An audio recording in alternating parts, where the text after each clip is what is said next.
कि राजीव भाई दीक्षित हमारे बीच नहीं रहे, ऐसा सोचने वाले भी बहुत सारे लोग थे जो ये चाहते थे कि राजीव भाई दीक्षित उनके रास्ते से हट जाएं।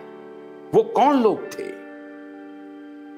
क्या क्या उनकी मंशा थी, आज इस सब पर बात करेंगे। जो राजीव भाई दीक्षित को तो वैसे हजारों लोग, लाखों लोग काफी करीब से जानते थे। हजारों लोग ये दावा करते हैं कि हमने उनके साथ वक्त बिताया, हमने उनके साथ बातें की। लेकिन हम एक एक करके ऐसे लोगों को आपके सामने प्रस्तुत करेंगे जो कुछ तथ्यात्मक बात रखेंगे और संपूर्ण साक्ष्य के साथ, संपूर्ण साक्ष्य के साथ रखेंगे। तो आज हम स्वागत करते हैं पीतांबर जी का, पीतांबर मनोज का, जो लंबे समय तक उनके साथी रहे। और आप में से शायद ही कोई लोग पीतांबर जी को सार्वजनिक जीवन में देखे होंगे, क्योंकि ये सभी जानते हैं, आपको सभी जानते हैं। तो पीतांबर जी को सार्वजनिक जीवन में रहने का भी मौका मिला और जो लोग उनके साथी थे वो सब पीतांबर जी को जानते हैं। आज पीतांबर जी का क्यूवाइब नेटवर्क स्वागत करता है। मैं आपसे यह जानना चाहता हूं पीतांबर जी कि क्या राजीव भाई दीक्षित की मृत्यु एक साधारण घटना थी? क्या राजीव भाई दीक्षित की जो मौत हुई, क्या एक वर्ग था समाज का जो ये चाहता था कि राजीव भाई दीक्षित ये इनके इन प्रकार उनके रास्ते से हट जाए? वो कौन वर्ग था? आज इससे शुरुआत करते हैं, क्योंकि जो मृत्यु हुई उस पर कई बातें हो गई हैं। बहुत लोग कहते हैं, मेडिकल रिपोर्ट्स कहता है। उन सारे साक्ष्यों को हम एक बार जब जोड़ेंगे और हमारी जो इन्वेस्टिगेटिव टीम है जब वो उस पर तहकीकात कर लेगी तभी हम आएंगे। अभी कहना अनुचित होगा। लेकिन आज हम आपसे ये जानना चाहते हैं पीतांबर जी कि उनकी जो मृत्यु हुई, उनका समय बहुत महत्वपूर्ण है जी। 2010 में उनकी मौत होती है नवंबर में, और 11 में एक घटना होती है। क्या उस घटना से उनकी मौत का कोई रिश्ता है? जी। आज की बहस इसी से शुरू करते हैं। तो पीतांबर जी जरा पर्दा उठाइए कि 2010 नवंबर माह में राजीव भाई दीक्षित की मृत्यु और 2011 की जो एक बड़ी घटना थी जो पूरा देश जानता है, वो घटना क्या थी, उसके ऊपर जरा आप विस्तार से दर्शकों को बताइए पीतांबर जी। मुझे लगता है कि हम पिछले 15 साल से इसी मूवमेंट में लगे हुए हैं और हरिद्वार का पूरा बैकग्राउंड जो रामदेव जी के साथ था और अभी जो मूवमेंट जितना भी हुआ है पिछले रामलीला इवेंट के बाद, जितना भी अब तक का जो इवेंट हुआ है, उसमें सभी बच्चे, सभी लोग मेरे को जानते हैं।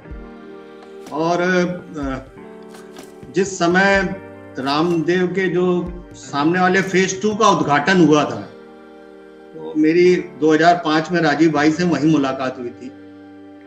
और फिर हम लोगों ने जो क्या आगे क्या हुआ क्या कि राजीव भाई को टीवी पे लाना बड़ा मुश्किल था और बहुत पहली मुलाकात कहाँ हुई राजीव भाई से? हरिद्वार में ही हुई थी, क्योंकि रामदेव का एक सुबह प्रोग्राम चलता था, तो उसी में ही सब लोग इन्फ्लुएंस हो रहे थे। तो एक्चुअल बैकग्राउंड में राजीव भाई थे। तो वो जो कहते हैं जिनकी सोच क्रांतिकारी वाली सोच थी, सभी इकट्ठा हो रहे थे। तो बहुत कम लोग थे। दिल्ली की एक टीम, मैंने जो आपको फोटो भेजी है, बस वो सिलेक्टेड इतने ही लोग थे दिल्ली में, तो बहुत कम लोग थे। तो बातचीत चली हम लोगों की वहां से और फेज 2 का उद्घाटन हुआ, तो प्रेशर ये बनाया गया कि राजीव भाई को टीवी पे आना चाहिए। तो उसका थोड़ा मुझे थोड़ा एक कहते हैं ना, उनके अंदर आया कि नहीं ये व्यक्ति कैसे लाइव टीवी पे आए। लेकिन संघर्ष करने के बाद फिर वो उनको मानना पड़ा और राजीव भाई लाइव आए। और मजेदार बात आपको तब बताएं कि वो पूरे देश के अंदर भूकंप आ गया। राजीव भाई के बोलने के बाद पूरे देश के अंदर इतना बड़ा भूकंप आ गया कि हमने पहले 4 लाइनें हरिद्वार में ली थी, वो 12 करनी पड़ी, 12 से वो 40 करनी पड़ी। इतने फोन 24 घंटे। और वो राजीव भाई के व्याख्यान अब क्योंकि पीक पे आ गया एकदम, इतनी भीड़ हो गई, हम लोग भी परेशान हो गए। हम लोग सोशल मीडिया में लगे हुए थे, उस समय सोशल मीडिया बड़ा कमजोर होता था। रेडी फॉर जो जीमेल जो भी, उससे हम लोग जितना फ्लैश कर सकते थे, पेजर भी होता था तो पेजर से हम लोगों ने मैसेज देना शुरू किए, तो काफी बड़ी तादाद में। अब हम लोगों को ये नहीं पता था कि हम लोगों के पीछे भी कोई लॉबी काम कर रही है, मतलब हमारे पीछे भी कोई सिंडिकेट काम कर रहा है, हमें नहीं पता था। क्योंकि हम लोग तो देश की, कहते हैं ना, उसमें दिमाग नहीं लगा पाए हम लोग कि कुछ जो विदेशी कंपनियों को और या विदेशी लोगों को समझ, ये बड़ा कष्ट हो रहा है, ये अगर चीज आ गई तो फिर देश के अंदर बिल्कुल परिवर्तन आ जाएगा। तो खैर दुर्भाग्य की बात, उसी समय राजीव भाई की, अब आपको मैं बताऊं, इसमें मैंने आपको एक पोस्टर भेजा हुआ है बहुत पहले, मेरे ख्याल से लोगों को दिखाया जाए। ये 14 नवंबर की बात है, 14 नवंबर 2010 को रामलीला ग्राउंड में इंडियन अगेंस्ट करप्शन, ये अरविंद केजरीवाल, इसको मैं बोलूंगा मैक्से अवार्ड विनर, जो जितना भी जो गिरोह है जो अमेरिका जिनको फंडिंग करता है और सम्मान देता है, उन लोगों का था। और मैंने सारी पिक्चरें आपको भेजी हैं कि इन सब का गठजोड़ कितना जबरदस्त था।